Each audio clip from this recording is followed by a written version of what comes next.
Hey fam, what's up, what's up, what's up? This is Robert Anton here, robertanton.com, coming to you with your no frills X Factor commentary from a singer. Yes sirree, we have the top 12 this week, and there was one or two little surprises, so let me tell you what happened. Let me tell you.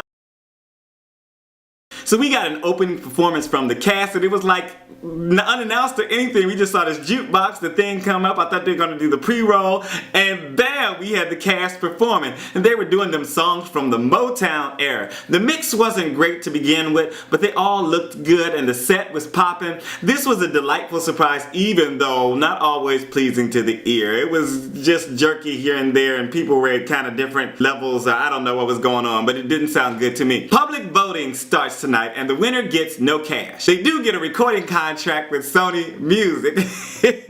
I know Melody and Marvin, glad she did first season. The theme tonight, of course, is Sounds of Motown. And we got a save. Oh my God. I know some of you in the comments were saying, oh no, that's not fair. Josh went home and this. But Josh is back. Josh Levi is back. They saved him. Mario went to surprise them at a diner in Hollywood and told him he was back on the show, and he started us out. Josh Levi started out doing Who's Loving You by the Jackson 5, and he was on point for this performance. I wasn't blown away by his opening, but he had a nice controlled sound and was really concentrating on keeping it clean while still conveying the emotions of the song. I was expecting more fireworks at the end too, but that didn't happen. But it was nice. It was clean. It was, polished, so that was good. He was just trying to rein it in and give us a really good performance. Demi said, what a way to make a comeback. Kelly said he comes to life when he's on stage. Simon said he went from zero to hero, and he proved himself to be one heck of a singer. But how are they going to have the background singer singing the same song out and sounding better than the contestant? And they did this throughout the show. I was like, oh, that's shade right there. Shade. Can you do it with me? Shade. Rachel Potter was up next. She did This Old Heart of Mine by the Isley brothers. A lot of people did this. But this was changed quite a bit to fit her style and image in the opening. And I really liked it, though it wasn't just, it wasn't familiar to my ear, but I was liking what I heard. When they picked up the pace, though, I didn't think it worked as well because the sound of it and the music and the way she was singing didn't really support the melody. But her voice sounded great, and she gave a very good vocal performance. Demi said she's sweet, energetic, and brought so much energy to the stage. Simon said it started off great and it was horrible when the track kicked in. But I really liked Rachel's response when she was like, just very upbeat and confident, and that was very nice to see. Not sassy or anything, just, I forgot what she said, so you guys can watch it if you want to see that. Next up we had Carlos Guevara. He did What's Going On by Marvin Gaye. And I love doing this song on gigs. Whenever they say, oh, what you want to do? I'm like, what's going on? He came out with a lot of smiles and engaging the audience, which immediately told me that he didn't know what the heck he was singing about. This was a powerful song. and I didn't catch any of this performance from here of anything about what the song was about. His vocal was okay, but I think that would have even been better if he connected to the lyric. He even looked uncomfortable at the end of the song. Kelly said it was a cool choice for his voice, but he could have done better. Simon said he didn't give us a moment and the arrangement was lazy. And I was talking to someone on Get Glue about this, and she was like, oh, maybe the song was too old and he didn't understand, blah, blah, blah, and the other. But let me tell you, if he did his homework and if his coach made him decided it might have been his coach's fault, because she saw him do this several times and did not say, do you know what this song is about, and sit down and talk to him about it. Who cannot look at this lyric and say, mother, mother, why are so many of you crying? Brother, why are so many of you dying? We gotta find a way, to change this. There's no way that you don't understand that if you read those lyrics. So Simon said the arrangement was lazy, the background work was lazy too, in my opinion. Restless Road was up next. They did Easy Like a Sunday Morning by Lionel, Richie, and the Commodores. I was loving their harmony from the beginning on this when they started out, and throughout the song they had good harmony. This was a pretty good song choice from them, and they made it their own without changing it too drastically. Sometimes you couldn't even tell that it was changed. It was still a ballad, but it just had that little country arrangement in the background with the little banjo and all that good stuff going on. All the guys sounded good on their solos, and they were crooning to the audience and working well together. Demi was ribbing Simon about his age, and said they did a good job. Paulina said they had special magic, but the lead was a little peachy. Peachy? Kelly said she wasn't expecting the tight harmony, and they cleaned it up well. Oh, Oh yeah, if you think I clean up well, look at me. Look, I'm looking all glass. Make sure that you thumb it up, thumb it up. Don't just clean it up, thumb it up for me, and let me know that you're enjoying the commentary, that you appreciate it, and let me know and let other people know that we are over here having a discussion about the X Factor. If you love the X Factor, you'll thumb it up because you want more people to come over and join us in the discussion. Thank you guys so much. Next up, we had Ellona Santiago. She did Baby Love by the Supremes. And Ellona is such a beautiful constellation. I mean, I ain't say she's a star yet, but she's definitely a constellation. She shined and related the lyrics while flirting with the boys and handling the choreography, and she hit the keychains dead on. She's definitely like a multitasker. They're talking about that she was, doing the show, and she's also working on her SAT, studying for that. Just really doing her thing. She can handle it all. She's a triple threat. Wonderful. It was a good performance. Kelly told her she's a little powerhouse. Simon said she absolutely nailed it and she has killer eyes. Demi said she turned it out. Jeff Gutt was up next. He did Say You, Say Me by Lionel, Richie, and the Commodores. We'll get another one. I don't know why Elton John is in my head with some of the way these singers are singing, but that is what I was thinking of. That is the sound I was hearing when he was doing this. And I could definitely hear strains of that in this performance, and that's a good thing. Jeff took this song and made it a rock ballad, and it really fit him like a glove. But he really showed that he's a true artist and that he can make something his own, give it his own stamp and his own style. Paulina said it was unpredictable and she loved it. Simon said it was outstanding and the best vocal of the night, and I added so far. Alex and Sierra were up next. They did Hurry Through the Grapevine by Marvin Gaye, and they started this out pretty straightforward, but just in an acoustic fashion after talking about how they didn't want to change it. And Simon had said something about them changing the melody in the chorus or something like that. I don't think they did that from what I heard. I think they decided not to change it as much or something like that, because to me the melody was still in place. Whatever the case, I think it would have been a good decision whether they changed it to fit themselves more or not. But it looked like they kept it pretty close to the original. And I liked how Alex was reaching for some of those notes. It really gave a little extra flavor to his voice. I really liked that. And they sounded good together as usual. Had a nice chemistry going on. Paulina said it feels organic and natural and she wants them to kiss.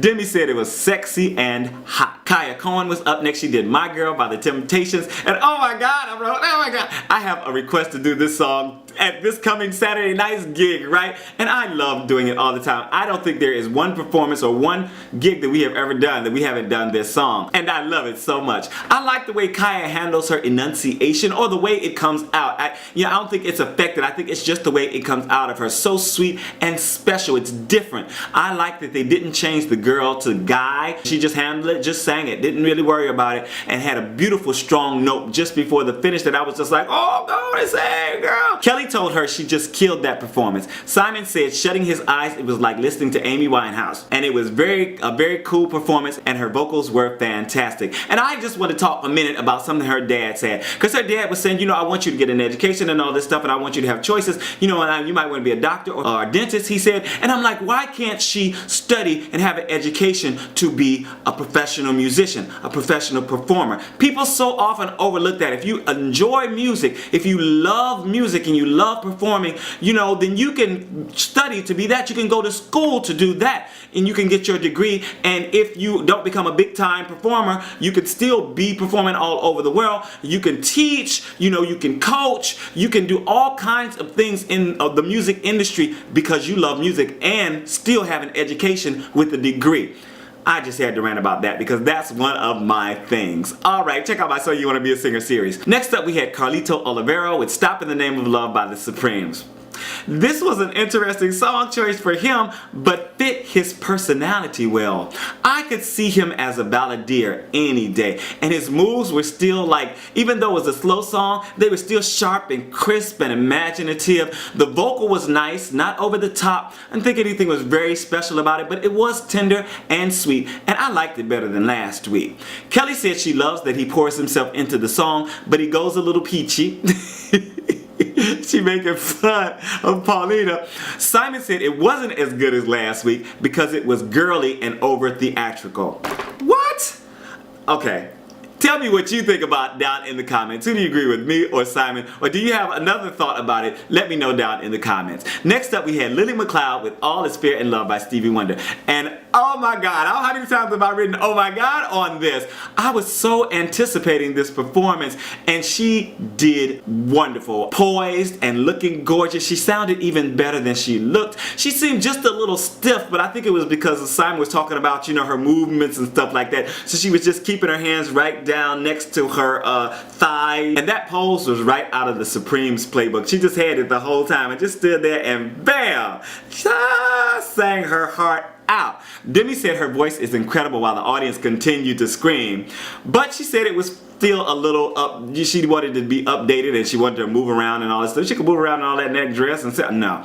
Okay, I don't agree with that at all, Demi. Sorry. Simon was about to speak and Kelly got up in his face and was like, say something. Say something. You better. And he said it was absolutely incredible. Then Kelly kissed him. Paulina told her she's a goddess. Again, did she say that before? Sweet Suspense was up next. They did You Keep Me Hanging On by the Supremes. And the girls started in a cage with lots of gold going on, the outfits and all this stuff. From the outset, I was liking the feel of this track, and their vocals were pumped and reverbed. I wrote reverbed. Is that a word? All over the place to show off their harmonies. The moves were sweet and sexy, but they need to learn like their Destiny's Child walk or something, because they were stomping in them heels. I especially right now remember they were going back up to the little platform thing, and it looked like they were clomping along. I was like, girl, y'all need to leave. Y'all need to get it together. I like this though. I did. I liked it a lot. Paulina said she loved everything. Demi said they were such stars and they killed it. Kelly told them they were sensational, and Simon mentioned Fifth Harmony. Alright, I got to say I met them at the YouTube Music Awards this past weekend, and I have pictures with them to prove it. And they are such sweet girls. And Demi also said they're opening for her on her upcoming tour, and you know, they have out their new EP right now, and I listened to that and it's great. I might do a review of it, but I don't know. Let me know down in the comments if you want me to. Rion Paige was up next. She did Ain't No Mountain by Diana Ross, and this was a very different arrangement of this song, and I was kind of on the fence about it. It had a nice twang to it and sounded very much like her, so that's the reason I could deal with it. She's good at getting into the lyric and making it personal, and I really love that about her. Everything is a bit of a torch song, and I think I wrote on Get Glue or whatever, I was like, you know, nah, not all of America can deal with that. They wanted to lighten up every now and then, you know, but I thought it was magnificent. Kelly said she wasn't sure she liked the arrangement. Simon said she turned it into a beautiful version and thought it was better than last week. Tim Olstad was up last with I'll Be There by the Jackson 5. And this was a good song choice for Tim, but I was wondering why he didn't choose an up-tempo song if he wanted people to look at him as a fun guy. Why would you choose a ballad and you're like, oh, well, I want people to know that I'm a fun guy? You gotta choose something fun then. His vocal was great on this, if a little white bread for me. He did try to mix it up with a few riffs, but I wasn't really feeling the connection, you know, to the lyric. Demi said it sounded like an incredible karaoke song. Kelly said he's incredible, but she's expecting more from him. Simon told him he really liked it and said he's Donny Osmond. He's like, I know now who you are, you're Donny Osmond, and said he'd go the Josh Groban route with him.